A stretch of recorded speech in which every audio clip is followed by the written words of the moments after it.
बद्रीनाथ में कभी भी कुत्ते नहीं भौंकते। आप कभी न कभी बद्रीनाथ मंदिर या बद्रीनाथ धाम गए होंगे। नहीं भी गए तो इस पवित्र तीर्थ स्थल के बारे में सुना जरूर होगा। यदि आप बद्रीनाथ मंदिर के दर्शन के लिए गए होंगे तो हो सकता है बारिश भी हुई होगी। मंदिर के आसपास या परिसर में कुत्ते भी दिखे होंगे, लेकिन क्या आपने उस दौरान किसी भी कुत्ते को भौंकते देखा या सुना है? बारिश होने से पहले क्या कभी आपने बादल को गरजते सुना है? दरअसल हम आपसे ऐसे सवाल इसलिए पूछ रहे हैं क्योंकि ऐसी मान्यता है कि बद्रीनाथ धाम में कभी भी कुत्ते नहीं भौंकते, बिजली नहीं कड़कती, बादल नहीं गरजते। आखिर क्या है इसके पीछे कारण?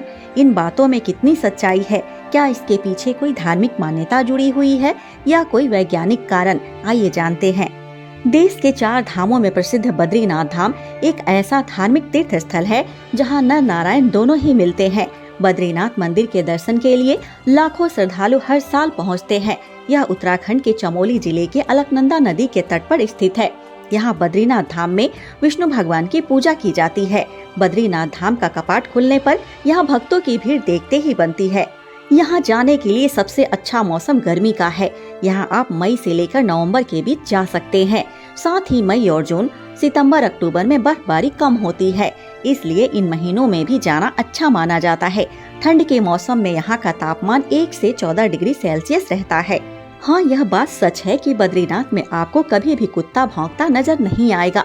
इतना ही नहीं, यहाँ बिजली चमकेगी लेकिन कड़केगी नहीं, बादल बरसेगा लेकिन गरजेगा नहीं।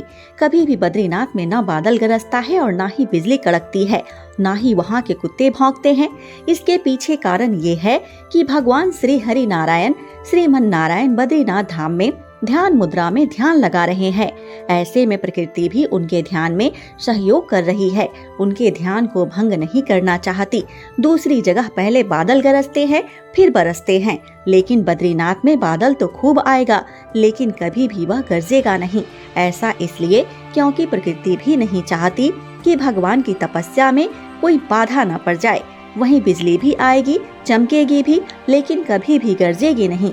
ऐसा इसलिए कि कहीं श्री हरि नारायण की तपस्या में विघ्न न पड़ जाए। साथ ही वहाँ के कुत्ते भी इसलिए नहीं भौंकते कि प्रभु इस समय बैठकर ध्यान कर रहे हैं, कहीं उनके ध्यान में विघ्न न आ जाए, तपस्या भंग न हो जाए। कुछ अन्य पौराणिक मान्यताओं के अनुसार बद्रीनाथ में विष्णु जी ने नारायण के रूप में अवतार लिया था। तब उन्होंने कुत्तों को ये श्राप दिया था कि वे इस स्थान पर कभी भी भौंक नहीं सकेंगे। दूसरी मान्यता ये है कि इस स्थान पर कुत्ते भगवान के सेवक होते हैं। ऐसे में इन्हें शांति से रहने का आदेश दिया जाता है, तभी यहाँ पर कुत्ते शांति से रहते हैं और कभी भी भौंकते हुए नहीं दिखते हैं।